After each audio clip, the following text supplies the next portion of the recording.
Here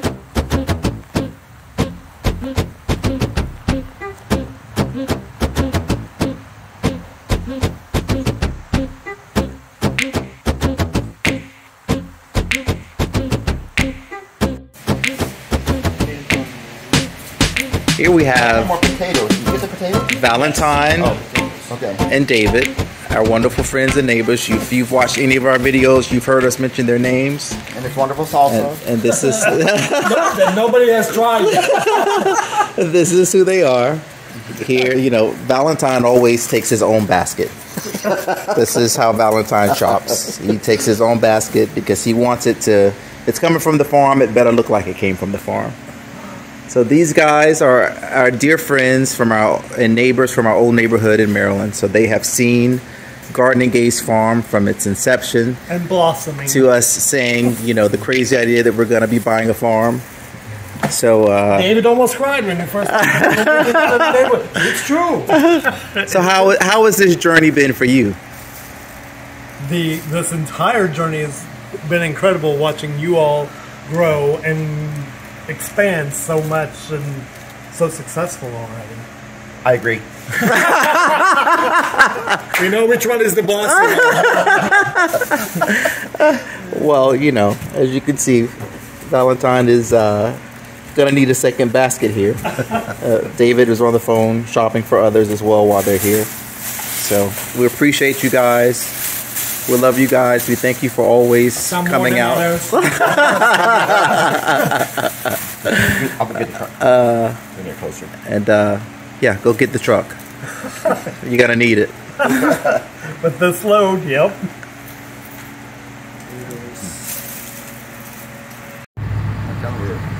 Packed up. Now we gotta get gas.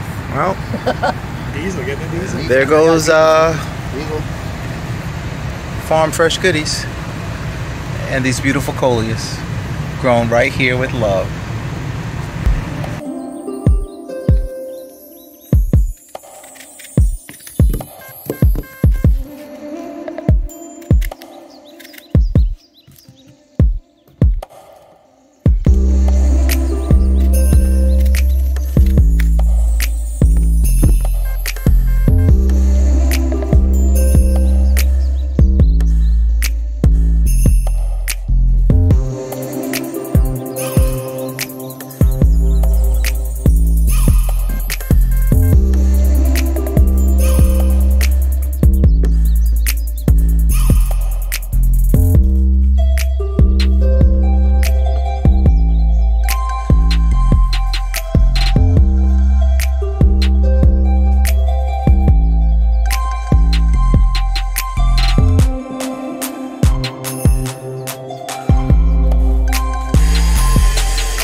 Day, new jam. We are now making apple butter, which neither of us has ever had, but that's always the fun around here, is creating new things, growing new things, doing new things, even if we've never experienced them. So this is another first-time project. The apples are on. It smells so good in here. But we are pushing pause on this project right now because it's Sunday. Technically we took the day off, but this is what a day off around here looks like. We've been working on this. We still have a few more apples that we can use to cut up in there if needed, but we are now going to head on down to Colonial Beach. These are heading out to the chickens for a little treat.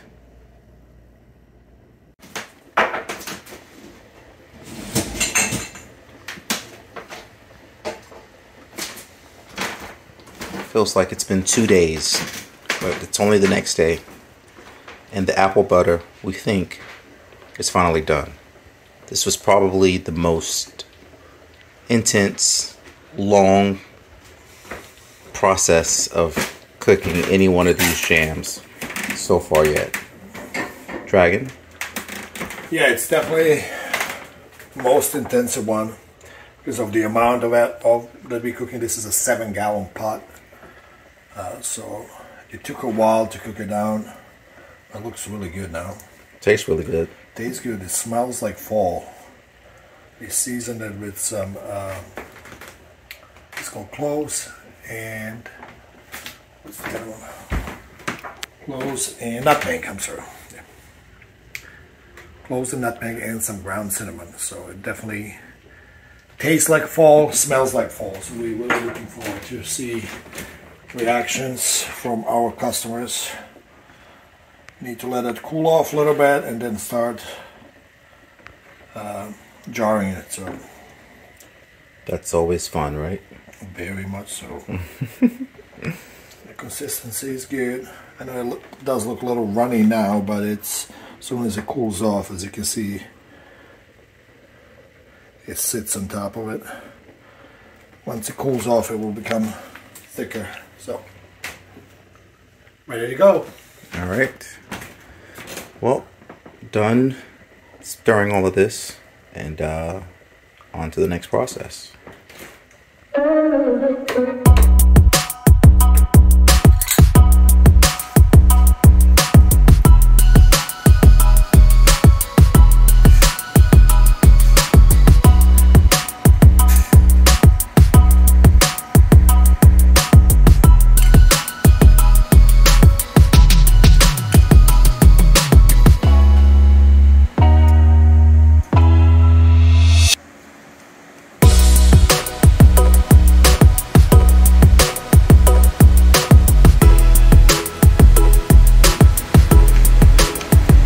Here it is, the moment that everybody has been waiting for.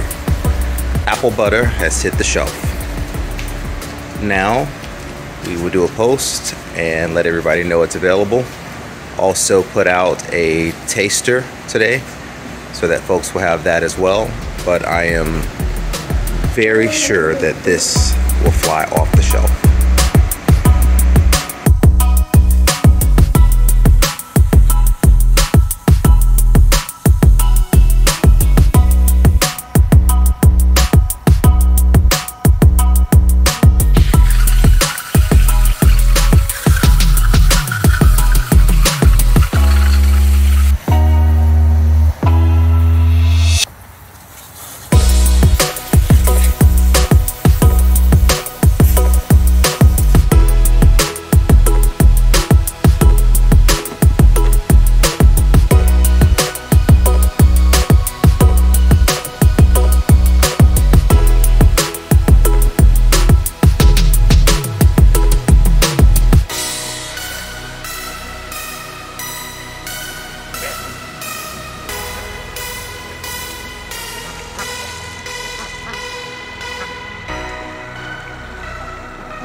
Food truck is here.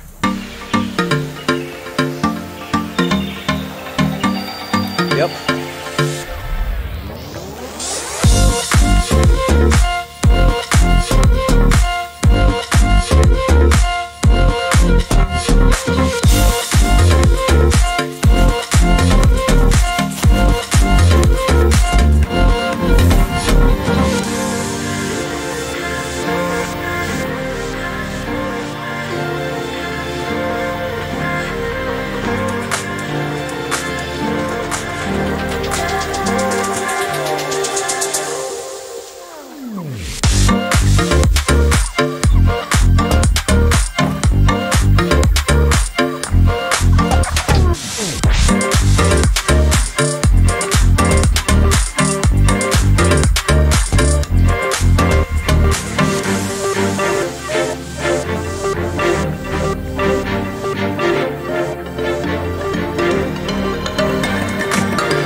I haven't had my coffee yet.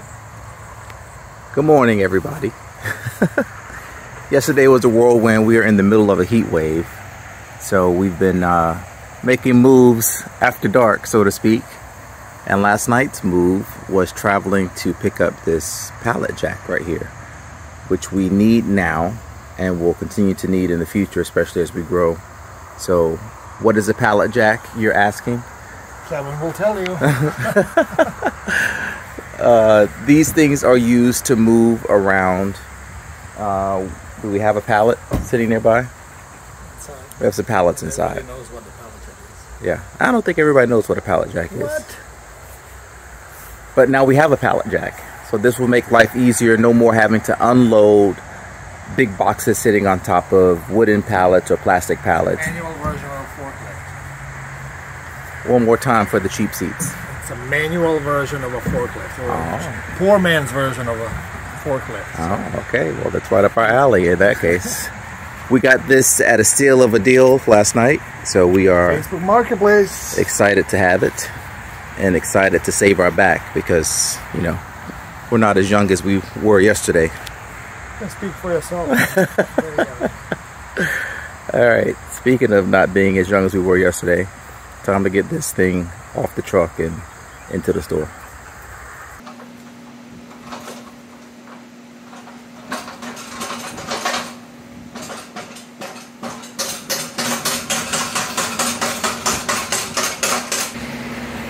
Here we are. Bella is doing her inspection. Bella, are we good? Not so sure, huh? All right. Pallet jack is in the house. Jack. Kevin is going to demonstrate how to work with this. Here we go, everybody.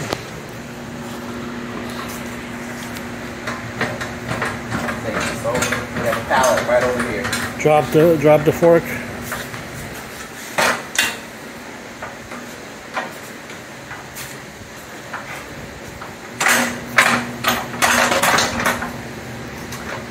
Probably seen these being used at your local Walmart.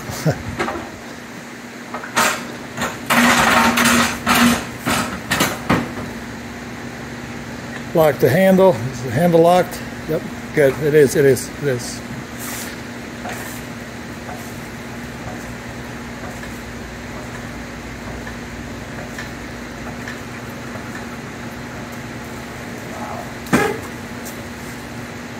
It's okay. Sometimes.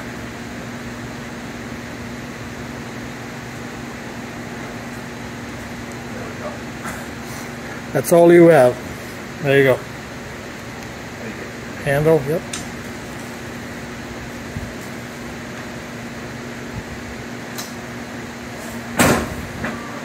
Drop it more. Drop it more.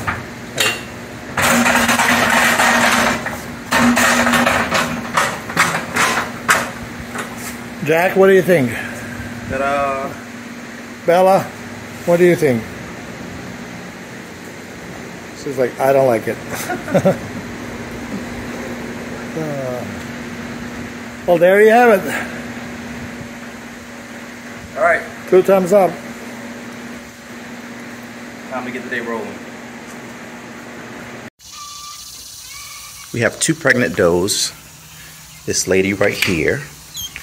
She's pregnant. She's one of our really good mamas. One of our original does. And then this lady over here as well is also pregnant. Kind of see how big her belly has gotten. Today is day 28 since they were bred. So on day 28 we put in a nesting box because does typically have their babies between day 28 and day 32. So it's time to introduce the nesting boxes now, and then typically they will start going to work right away fixing those nesting boxes up. Here we are, our homemade nesting boxes. I'll get these guys cleaned up a little bit, but this is what we use. We have several of these that Dragon built. A little lip right here, because sometimes when the doe goes in to feed her babies and she comes back out, sometimes those kits are still attached to her nipples. So this lip is kind of designed to help, you know, push them off of her as she's coming in and as she's exiting the box after feeding time. So that's what the lip is there for.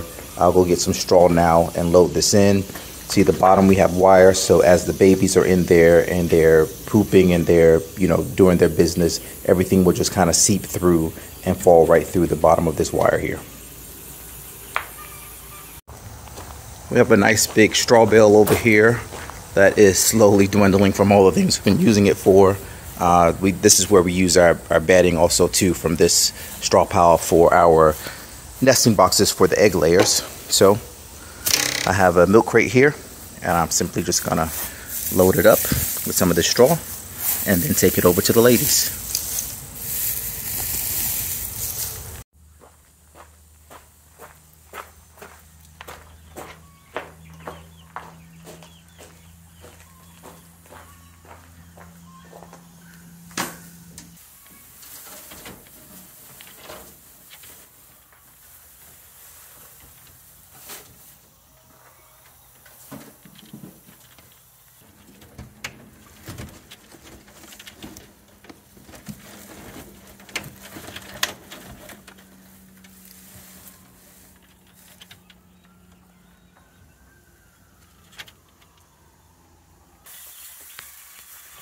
This mama right here is going to work right away. I pull some of that straw out of the box. You know, it kind of really doesn't matter. They're going to spend a few days arranging and rearranging, but you can see she's already moving around because she will then build her own nest. She will go in and out of that box and then also create the holes where she will eventually lay her babies. So this will go on for a few days, but again, this is day 28. And so between day 28 and day 32 is when we should be expecting babies. So we should have them over the next few days.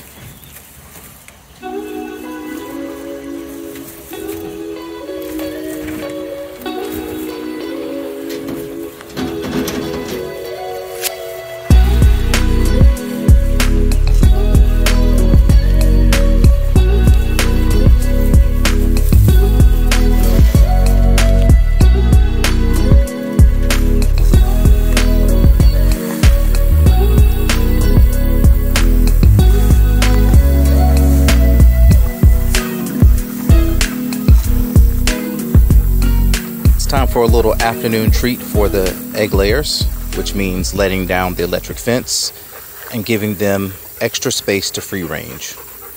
So here where they are right now is in our hazelnut orchard, and so they have space now to come all the way across.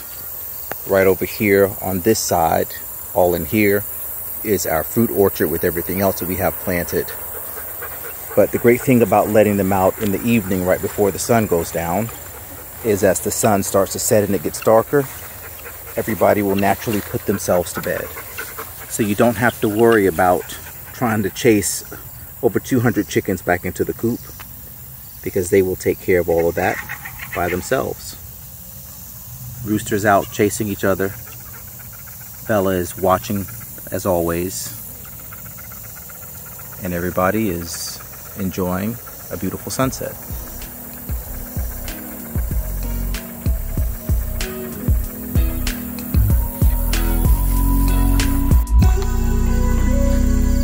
It's about 45 minutes later, and you can see that the sky has gotten dark and the chickens have gone home to roost. So now all I have to do is just make sure everybody is in and close the door, get the fence back up and secured, and the electricity turned back on.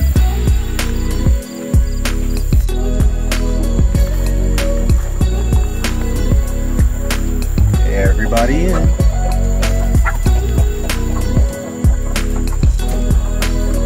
See you ladies in the morning.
Good Friday, everybody. Today was Butcher Day today, as you saw. So we didn't have that many birds, only about 13 or 14 that we did today, because we've been going through these super hot months over the past 2 months, and the meat chicks just have not been eating as much and growing to the size that we need them to get to in the 8 weeks that they should be up to butcher weight. So we've been having to adjust our butcher schedule, and then also having some issues with mailing, not all of our chicks arriving alive. And so that's also too been throwing off our butcher schedule here a little bit. Hopefully over the next few batches we get back on track, as the weather should hopefully get back to a cooler point. We've been dealing with feels like temperatures in the triple digits all this week, so it was nice at least to get out early here this Friday morning to go ahead and get the birds processed that we did need to get done. Our butcher station is already cleaned up. You can see Bella is enjoying a treat. She's eating a chicken foot over there. And so what we did not show you was just kind of our kill cone setup. We don't show this part on any of our videos, but this is what we use. A little station here that hugs the birds that go in upside down, and then we take a knife to their throat, and then once they bleed out is then when we would bring them over to the bath here, the hot water bath with a little bit of dish detergent to help loosen those feathers. Water temperature is at about 150 in there.